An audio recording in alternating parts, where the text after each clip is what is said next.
Some warships became famous because they won battles. Others became famous because they looked like they should never have existed. Across history, naval engineers created ships with gardens, human-powered paddle wheels, armored roofs, giant cannons, steam-powered submarines, and even circular hulls. And the strangest part? These were not jokes. Every one of them was built to solve a real problem. Sometimes the idea worked. Sometimes it failed before an enemy even had the chance to attack. And one of these vessels disappeared without leaving behind a confirmed wreck. So let's begin with a warship that was less like a ship and more like an entire floating city, the Syracusia. Around the 3rd century BC, King Hiero II of Syracuse ordered one of the largest ships of the ancient world. The vessel was reportedly designed with help from Archimedes, but this was much more than a military ship. It had gardens growing in real soil, bathing areas, a gymnasium, decorated rooms, a temple, animal stalls, and even a seawater tank used to keep fish alive for the kitchen. And somehow, it was still armed. The ship carried soldiers and powerful weapons, including a catapult capable of throwing enormous stones. Archimedes was also associated with the screw pump used to remove water from the vessel. But there was a major problem. The ship was simply too large. Very few Mediterranean ports could properly accommodate something of this size. Instead of becoming the centerpiece of Syracuse's navy, it was eventually loaded with supplies and sent to Egypt. After that, it almost disappears from history. No confirmed wreck has ever been found. One of the largest ships of the ancient world may have completed its greatest mission as a gigantic delivery vessel. China's paddle wheel warships. Centuries before steam engines appeared, Chinese fleets found another way to move ships without completely depending on wind: human power. Inside the hull, men operated mechanisms that turned large paddle wheels mounted along the sides. That meant the ships could continue moving even when sailing conditions were poor. During 12th century warfare in China, these vessels became especially useful on rivers and lakes. A sailing ship could lose mobility when the wind changed. A paddle wheel ship could keep moving. But the technology had a weakness. Enemies discovered that floating vegetation, logs, and debris could clog or jam the wheels. Once the mechanism stopped, the ship became much easier to attack. Even so, paddle wheel warships continued appearing in China for centuries. Korea's turtle ship. During the Imjin War in the late 16th century, Japanese naval tactics often relied on closing with enemy ships, grappling them, and sending soldiers aboard. Korea's turtle ship made that extremely difficult. Instead of a completely exposed upper deck, the vessel had a covered roof. Spikes discouraged enemy soldiers from climbing onto it. Cannons could fire from several directions, and at the bow was the famous dragon-shaped structure that made the ship instantly recognizable. Under Admiral Yi Sun-sin, turtle ships became part of Korea's naval resistance against Japan. The genius of the design was simple. If boarding was one of your enemy's greatest strengths, remove the place where they wanted to board.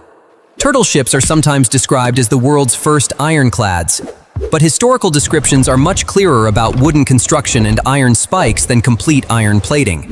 The real design was already impressive enough. Vasa. Sweden's Vasa was supposed to be a symbol of royal power. It carried dozens of guns and elaborate decorations, but all that firepower created a dangerous problem.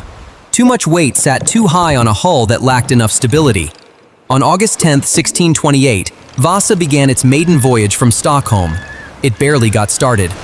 A gust of wind caused the ship to lean. Water entered through the open lower gun ports. Within minutes, the situation became impossible to recover from. Vasa sank after traveling only a short distance. Around 30 people died. It became one of history's clearest examples of military ambition moving faster than engineering. And if you're enjoying these bizarre stories from naval history, take a second to hit the like button and tell me in the comments, which ship has surprised you the most so far? Because the next design may be the strangest looking warship on this entire list. Novgorod. In the 19th century, Russia wanted heavily armed vessels capable of operating in shallow coastal waters. The solution was almost unbelievable: a circular warship. Novgorod was roughly 100 feet across and carried two enormous guns near its center. The round hull allowed the ship to support heavy weapons and armor without requiring an extremely deep draft. Its strange appearance quickly created even stranger stories. One popular claim said firing the guns caused the entire vessel to spin uncontrollably. Another claimed the crew could become helpless as the ship rotated around them. Those stories were exaggerated. Novgorod was slow, awkward to steer, and uncomfortable in rough water. But it did not simply spin around like a coin whenever it fired. In fact, Russia considered the concept useful enough to build another circular warship. It looked ridiculous, but it was not completely useless. Britain's K-class submarines. During World War I, Britain faced another unusual problem. Its battle fleet could travel faster than most submarines, so the Royal Navy created submarines capable of using steam power while operating on the surface. The K-class could reach impressive speeds. But turning a steam-powered vessel into a submarine created enormous complications.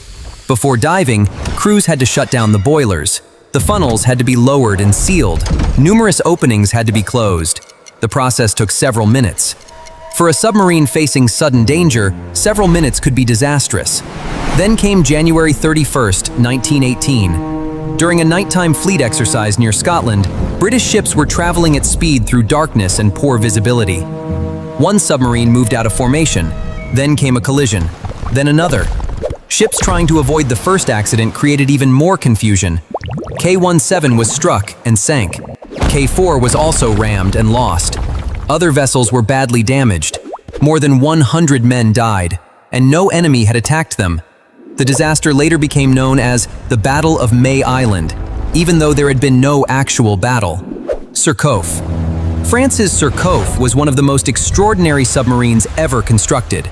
Instead of relying mainly on torpedoes, it carried two enormous 8-inch guns in a turret above the hull. These were weapons closer to those carried by a heavy surface cruiser than a normal submarine.